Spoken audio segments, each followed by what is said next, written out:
اللعب ده الفن ده واللعب ده وبحبك يا حد ملوك الكاس على قد العناد يا اتحاد لما مكبر الليلة الاتحاد الاتحاد.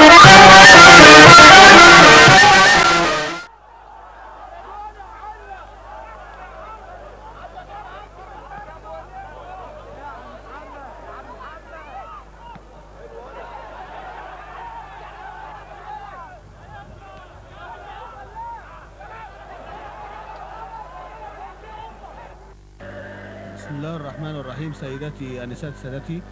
ناهيكم من استاد اسكندريه، ويسعدني ان انقل لحضراتكم بالوصف التفصيلي المباراه المرتقبه في الاسبوع رقم 17 من عمر مسابقه الدوري العام بين نادي الاتحاد السكندري ونادي الشرقيه. يمثل نادي الاتحاد السكندري عصام عبد العظيم لحراسه المرمى، محمد جمعه رقم 24،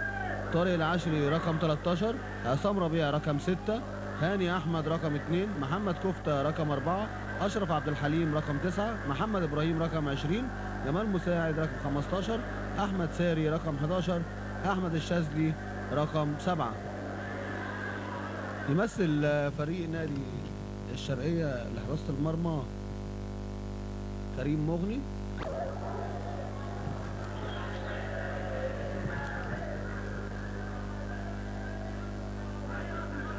حسام عبد العال رقم 3، احمد حسين رقم 16، ايمن خليل رقم 13، وليد السيد رقم 14، سعيد محبوب رقم 15، محمد السيد رقم 17، احمد سراج رقم 4، ياسر محمد رقم 9، بدير الشربيني رقم 11. يحكم هذه المباراة عطية ندى وعبد الحميد رضوان.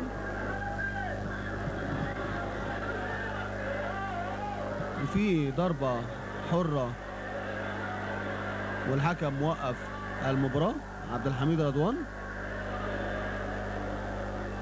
واحنا في الحقيقة بنتأسف على العطل اللي حصل في هذه، وبنتأسف في الحقيقة على هذه العطل. وفي الحقيقة احنا جينا يمكن متأخرين شوية حوالي 10 دقايق، وقام لاعب نادي الاتحاد الحمد لله مفيهوش أي حاجة، وضربة حرة لصالح نادي الاتحاد. وفات حوالي 15 دقيقة من الشوط الأول، والتعادل السلبي قائم بين نادي الاتحاد السكندري والشرقية في الأسبوع رقم 17. وعصام ربيع بيلعب الضربة الحرة، إنما على طول بترجع مرة تانية وبيلم على طول رقم 11 بدير الشربيني، انما بيجي محمد كفته بياخد الكوره، انما بياخدها لاعب الشرقيه احمد سراج، وبتروح لكفته، وكفته بيحاول يلم الكوره وبترجع على طول ورا عند عصام ربيع. وعصام ربيع بيلعب كوره حلوه عند جمعه، وجمعه بيلعب كرة عند هاني احمد، انما بتتخطف من هاني احمد وبتروح على طول عند حسام عبد العال. وحسام عبد العال بيلعب كرة في نص الملعب، وكرة حلوة عند بدير الشربيني، وبدير الشربيني بيلعب كرة، انما في راية وصفارة وتسلل على فريق الشرقية. اتلعبت على طول، وفي راية وصفارة ايضا على احمد الشاذلي من نادي الاتحاد. اتلعبت على طول، ورمي التماس، رمي التماس لصالح نادي الاتحاد. اتلعبت على طول، بتروح عند اشرف عبد الحليم، اشرف عبد الحليم ماشي اشرف، وبترجع الكوره ورا مره ثانيه، انما على طول بدماغه محمد السيد، وبتوصل لرقم 15 سعيد محبوب، وسعيد محبوب بيلعب كوره، انما بيخطف لاعب نادي الاتحاد وبيرجع للجول كيبر عصام عبد العظيم، وبتروح لكفته، وكفته على صدره وماشي بيلعب كرة طويلة بتعدي نص الملعب، انما على طول مرة تانية بتوصل عند جمال مساعد، وجمال مساعد لمحمد جمعه، ومحمد جمعه الباك رايت في نادي الاتحاد، وبيلعب كره حلوه عند احمد الشاذلي، انما بيتضرب والحكم بيقول العب مفيش اي حاجه، وبتروح الكوره عند حسام عبد العال، وحسام عبد العال بيرجع لوليد السيد، ووليد السيد بيلعب كوره عند احمد حسين، واحمد حسين في الحقيقه بيتعمد دايما احمد حسين تعمد الخشونه مع احمد الشاذلي. وادي هاني احمد، يا سلام يا هاني برافو، بياخد كوره من قدام رقم 9 ياسر محمد من الشرقيه. وفي الحقيقه هاني احمد عامل جيم كويس. و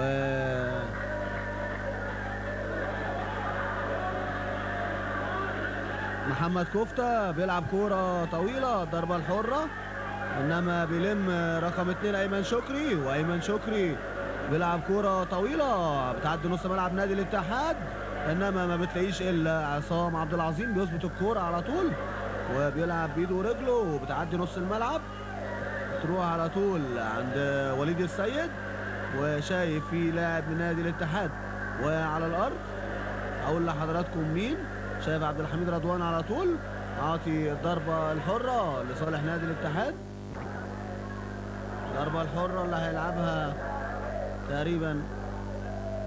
محمد كفته، شايف محمد كفته واحمد ساري نجم نادي الاتحاد وهدافه، وشايف تقريبا في حاجه بيتفق عليها محمد فتاح كفته واحمد ساري. وهقول لحضراتكم دلوقتي سابها لمحمد كفته اللي بيلعبها حلوه، انما بتشاط ضعيفه، وبيرجع مره ثانيه عصام ربيع، وعصام ربيع بيلعب كوره طويله وبتروح عند احمد سراج، واحمد سراج بيلعب كوره حلوه قوي عند ياسر محمد، وياسر محمد بيلعب كوره داخل 18 لاحمد سراج وخطر، وبيطلع على طول عصام عبد العظيم وبيظبط الكوره ديت، وهيلعبها عصام عبد العظيم، وقدامه ياسر وقدامه بدير الشربيني، وطلع عصام وبيأدي دور الليبرو وشاط كوره بتعدي نص الملعب، انما بيرجع مره ثانيه لاعب نادي الشرقيه، وعلى طول طارق العشري بدماغه، وطارق العشري وبتوصل كوره عند هاني احمد ومحمد ابراهيم. محمد ابراهيم بيدي عند محمد جمعه ناحيه اليمين، ومحمد جمعه بيلعب كوره حلوه عند احمد ساري رقم 11 من الاتحاد، احمد ساري وبيديها لمحمد جمعه، ومحمد جمعه بيلعب كوره حلوه داخل صندوق كريم مغني، انما كريم مغني رغم ان هو حارس مرمى قصير ولكن يرتدي قفاز الاجاده، وبيطلع من فوق راس الجميع وبياخد الكوره ديت، وبيلعب كوره بتعدي نص الملعب، بيظبطها على طول هاني احمد لمحمد جمعه وهاني، وبياخد محمد جمعه الكوره من قدام حسام عبد العال، وبيرجع كوره على طول عند وليد السيد ماشي بالكوره وبيلعب كوره عند حسام عبد العال، وحسام بيلعب كوره عند بدير الشربيني، وبدير الشربيني بتتخطف من قدام الكوره وبتروح عند وليد السيد رقم 14 من الشرقيه. وليد السيد احد الطيور المهاجره من فريق نادي الاتحاد للشرقيه، ضمه الكابتن انور سلامه المدير الفني للشرقيه، وعلى طول بتتلعب كوره عند جمال مساعد، وجمال مساعد اشرف عبد الحليم لجمال مساعد لمحمد ابراهيم، وبيخطفها رقم 15 سعيد محجوب، وضربه حره على نادي الاتحاد. اسرع عقلة محمد ابراهيم للاعب الشرقيه سعيد محجوب، عاطي عبد الحميد رضوان الضربه الحره على طول، والتعادل السلبي قائم بين الاتحاد السكندري والشرقيه. ووليد السيد اللي هيلعب الضربه الحره ولعبها طويله، انما بيطلع على طول اشرف عبد الحليم بدماغه ولمحمد جمعه، ومحمد جمعه ماشي محمد جمعه، انما بتتخطف منه تاني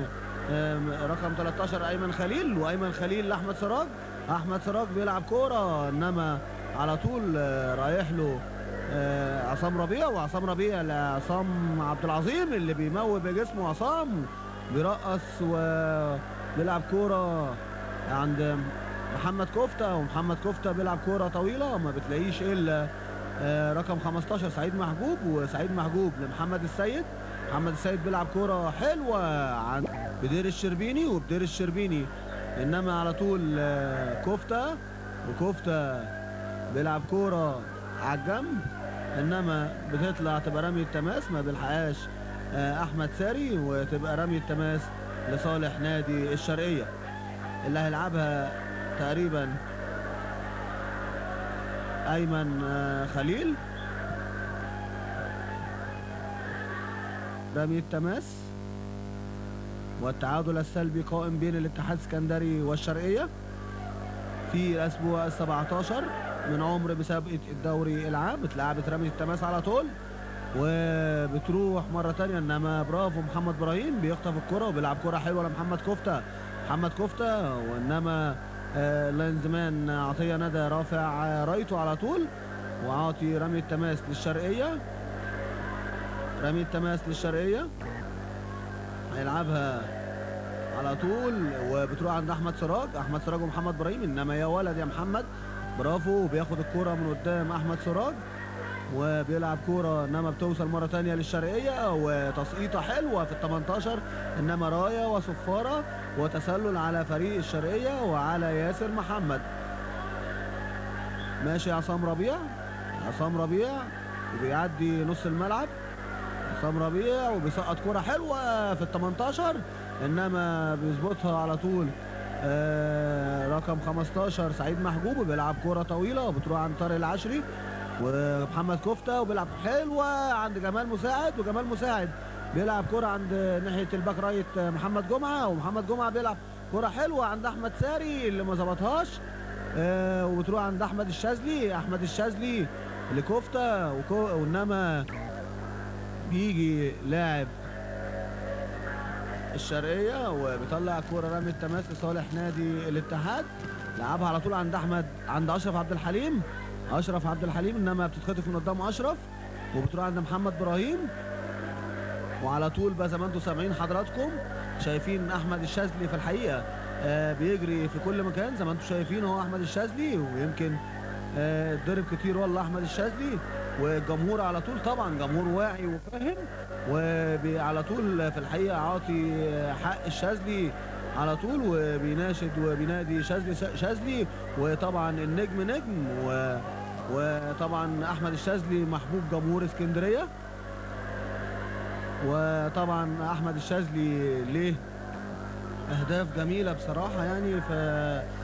من خلال اهدافه الرائعه اللي احرزها لنادي الاتحاد. وطبعا احمد الشاذلي يمكن كان احد نجوم فريقنا القومي، وطبعا احمد الشاذلي كان احد الطيور المهاجره من نادي الكروم لنادي الزمالك لنادي المريخ، واخيرا استقر به الحال في مدينته المعشوقه طبعا مدينه اسكندريه. وعلى طول جمال مساعد بتوصل عند محمد جمعه. محمد جمعه بيلعب كره حلوه عند جمال مساعد انما على طول بيخش لاعب الشرقيه وبيعمل فرمله حسام عبد العال، وبتبقى كوره رمي التماس لصالح نادي الاتحاد. هيلعبها محمد جمعه لجمال مساعد لمحمد جمعه، وجمال مساعد مره ثانيه رقم 15 لمحمد ابراهيم. وزي ما انتم سامعين حضراتكم الجمهور بيناشد الشاذلي، وشايفين طبعا في الحقيقه تحيه خاصه لاحمد الشاذلي لانه طبعا محور اداء فريق نادي الاتحاد النهارده. وقنبله هوبا هوبا، يا سلام يا سلام يا سلام يا جمال يا مساعد، يلقي بكلمة الافتتاح جمال مساعد، وفي الحقيقة كورة من إخراج نجم النجوم أحمد ساري لعبها بالكعب جميلة، ياخدها على طول بالقدم اليسرى جمال مساعد، وفي الحقيقة كورة من إخراج النجم جمال مساعد، وفي الحقيقه كوره من اخراج نجم النجوم احمد ساري، لعبها بالكعب جميله، ياخدها على طول بالقدم اليسرى جمال مساعد، ويقول لكريم مغني هاتها من الشبكه يا كريم، ومن حقك يا جمال تفرح ومن حقك تحضن الحارس الاحتياط يوسف طاهر. وفي الحقيقه فاجئنا وفاجئ جمهور اسكندريه بالقدم اليسرى لجمال مساعد عشان يحط الاتحاد السكندري في المقدمه بالهدف الجميل اللي احرزه جمال مساعد. وادي على طول جمهور اسكندريه فرحان وسعيد بالاداء اللي حصل، وحلوه حلوه حلوه يا جمال يا مساعد صراحه، يعني جول جمال كله جمال، جمال وهو جمال. يا سلام يا جمال يا مساعد، يا سلام يا جمال يا مساعد. في الحقيقه كوره ريحها له احمد ساري نجم الاتحاد بالكعب جميله، يفاجئنا بيها بالقدم اليسرى، ويلقي بكلمة الافتتاح النهاردة جمال مساعد، ويلقي بكلمة الافتتاح النهاردة جمال مساعد في الدقيقة 32 بالهدف الجميل ده. وكورة خطرة بتروح عند احمد سراج، انما بيجي طارق العشري على طول، برافو خبرة طبعا طارق العشري نجم نادي الاتحاد وكابتن نادي الاتحاد السكندري وكابتن فريقنا القومي العسكري الحائز على بطولة افريقيا العسكرية، ورقم 15 من الشرقية، وبتوصل على طول ايمن شكري، وبتطلع على طول الكورة بره، وفي لاعب من نادي الاتحاد واقع في الارض ورايح له عصام ربيع عشان يطمئن عليه. ان شاء الله اللاعب يقوم بالسلامه، وان شاء الله لما يقوم بالسلامه هقول لحضراتكم طبعا الهدف اللي جه من كوره جميله اتلعبت على طول من احمد ساري بالكعب، اتلعبت ورا طبعا للمايسترو والفنان جمال مساعد، وعلى طول جمال مساعد ما تواناش في الكوره وفاجئ الجميع بالقدم اليسرى طبعا، لعيب طبعا موهوب جمال مساعد يا جماعه، وجاب جون وحط نادي الاتحاد في المقدمه.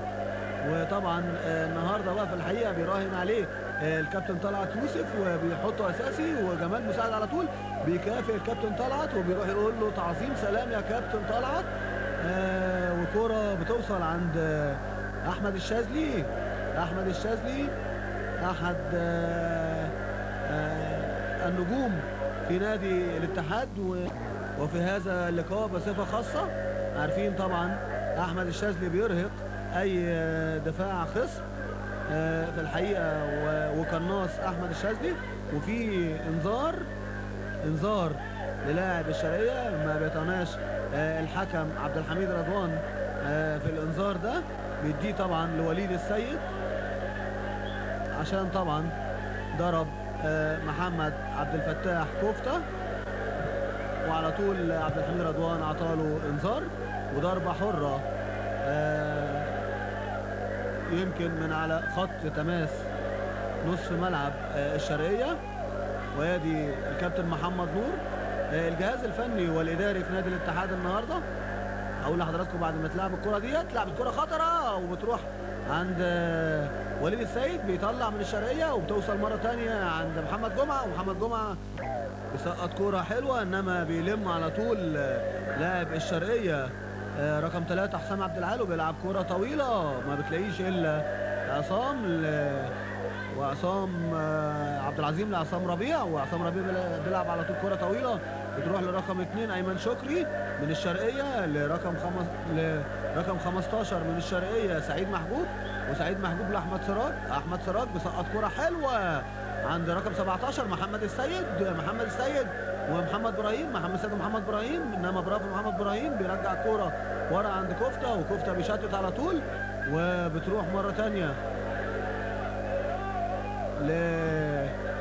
رقم 2 ايمن شكري ولاعيب نشط، وايمن شكري وكفته وبيعدي، انما كفته الفرمله بقى هي على طول وبيطلع كوره رمي التماس لصالح ايه ده، انا شايف على طول عبد الحميد رضوان بيدي انذار بلا داعي لمحمد كفته من نادي الاتحاد. انذار بلا داعي لمحمد كفته من عبد الحميد رضوان حكم المباراه. وشايف اشرف عبد الحليم وعلى الارض، وان شاء الله يقوم بالسلامه، لان اشرف عبد الحليم طبعا احد الركائز الاساسيه في صفوف نادي الاتحاد. وبتوصل لاحمد سراج، احمد سراج وكفته 4-4 انما برافو كفته بياخد الكره دي من قدام احمد سراج. طبعا كفته خبره. وعلى طول عبد الحميد رضوان عاطي ضربه حره لصالح نادي الاتحاد. اسرع عرقله احمد سراج اللي محمد عبد الفتاح. كفته هتتلعب على طول عصام ربيع وبيلعب كره طويله بتروح على طول عند احمد الشاذلي. وبيرجع الكره ورا وبتروح عند اشرف عبد الحليم وبيلعب كره حلوه عند احمد الشاذلي. احمد الشاذلي بيلعب كره طويله انما بيشتت على طول حسام عبد العال، وحسام عبد العال بيجي مره ثانيه الشاذلي. يا سلام يا شاذلي، فدائي كده وداخل بدماغه، انما بتروح عند رقم 16 احمد حسين وكره طويله عند احمد سراج، واحمد سراج انما في رايه وصفاره وتسلل على بدير الشربيني. وبدير الشربيني ده احد الطيور المهاجره من فريق المنصوره لفريق الشرقيه. وعلى طول عصام عبد العظيم اللي هيلعب الضربه الحره دي. عصام عبد العظيم والكيبر نادي الاتحاد السكندري، ولعبها على طول وبتعدي نص الملعب وبتوصل على طول عند احمد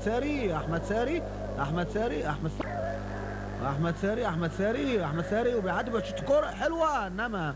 بتاع له العارضه وتبقى ضربه مرمى للشرقيه. هيلعبها الجول كيبر كريم مغني حارس مرمى الشرقيه. الجهاز الفني والاداري في نادي الاتحاد كابتن طلعت يوسف مدير فني، ودكتور حسن ابو عبده احمال،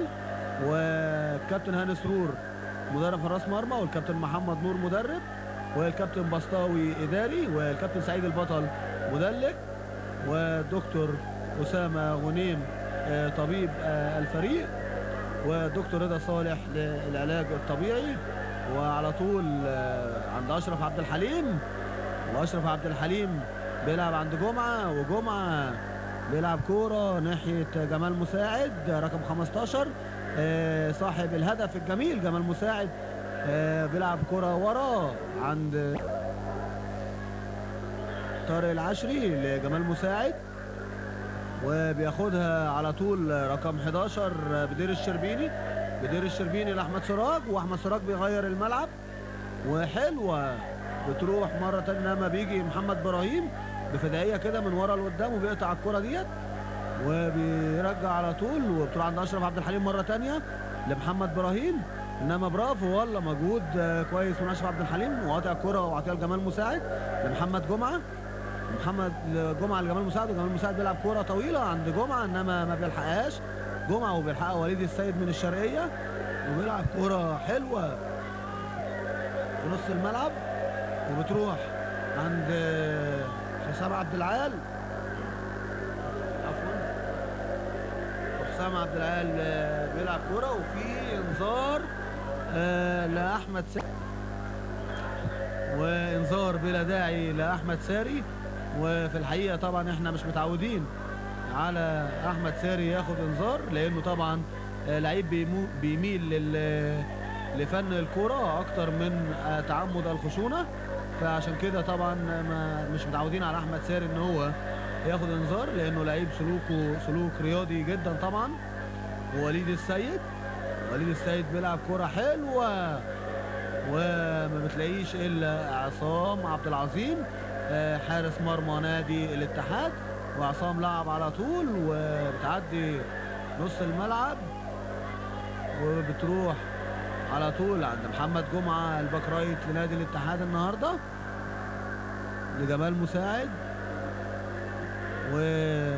الحكم على طول طبعا جمال مساعد خبرة ولعيب فنان طبعا، شفنا له جول جميل. وطبعا شفنا برضو هدف يمكن من اجمل اهداف الموسم هذا العام بالهدف اللي احرزه جمال مساعد نجم نادي الاتحاد السكندري في مرمى الزمالك وعصام ربيع لمحمد جمعه، وتقدم عصام ربيع ومحمد جمعه بيسقط لاحمد ساري. ياه لو اتظبطت دي والله يا احمد يا ساري كنا نقدر نقول فيها كلام تاني. ورقم 15 سعيد محجوب بيلعب كرة طويلة عند بدير الشربيني، وبدير الشربيني ضارب هاني احمد نجم دفاع نادي الاتحاد النهارده. هاني في الحقيقه هاني احمد عامل مباراه كبيره قوي قوي قوي قوي، وان شاء الله بنتمنى نشوف النجوم نادي الاتحاد كده على المستطيل الاخضر والدفع ب واحمد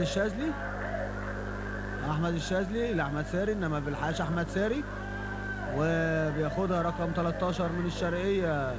ايمن خليل، وايمن خليل انما بتتخطف منه وبتروح لمحمد السيد من الشرقيه، وبيلعب كوره حلوه عند ايمن شكري، وايمن شكري بيسقط كوره حلوه عند بدير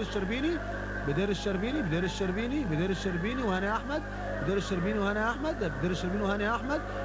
بدير الشربيني ومره ثانيه بيلعبها انما هاني طبعا مش سايبه، ولكن عبد الحميد رضوان على طول مصفر على هاني انه يطلع كوره لضربه ركنيه، انما برافو هاني احمد، ضربه ركنيه لصالح فريق الشرقيه. هيلعبها على طول سعيد محجوب، وفي تغيير لنادي التغيير الاول لنادي الاتحاد تقريبا هينزل ابراهيم شعبان كاريكا من نادي الاتحاد، والله ده خارج جمال مساعد صاحب الهدف النهارده جمال مساعد، وكرة خطرة اتلعبت انما يرتدي قفاز الاجادة عصام عبد العظيم وبيطلع الكرة ديت. في الحقيقة برافو يا عصام، كانت كرة مشكلة خطورة اللي اترفعت من الضربة الركنية، انما عصام صاحي على طول، وضربة ركنية من الناحية التانية هيلعبها ايمن شكري وبيلعب كرة خطر داخل 18 بيشتت مرة تانية دفاع الاتحاد طارق العشري، وبتروح عند احمد ساري وسريع احمد ساري ماشي احمد ساري انما بيجي على طول لا وليد السيد من الشرقية، بيلعب كرة طويلة ما بتلاقيش حد، انما في تسلل على فريق الشرقية، وعلى طول زي ما انتم سامعين الجمهور في الحقيقة يعني مكافئ احمد الشاذلي النهارده، وعلى طول شاذلي والنجم نجم، وطبعا مفيش كلام الجمهور واعي، جمهور نادي الاتحاد. وكرة حلوة بتلعب عند طارق العشري، وطارق العشري بيلعب كرة طويلة عند احمد الشاذلي، انما في اتنين والله محذوفين على احمد الشاذلي، عارفينه طبعا لعيب خطير، وبتروح عند لاعب الشرقية مرة تانية عند ايمن شكري من الشرقية، ورمي التماس بتطلع كورة من انما ما طلعتش والله رمي التماس، وهتلعب ضربة حرة لصالح الشرقية، بيلعبها ايمن شكري الباك رايت للشرقية، انما بيلعبها اي حاجة، انما على طول نجم وكابتن نادي الاتحاد طارق العشري يطلع الكرة، وضربة مرمى لصالح نادي الاتحاد. هيلعبها على طول عصام عبد العظيم حارس مرمى نادي الاتحاد والمنتخب العسكري الفائز ببطولة افريقيا والمؤهل لنهائيات كاس العالم اللي هتتلعب في كرواتيا ان شاء الله. وعلى طول وفي هذه اللحظة أعزائي المشاهدين أطلق الحكم الدولي عبد الحميد رضوان، وطبعا زي ما انتم شايفين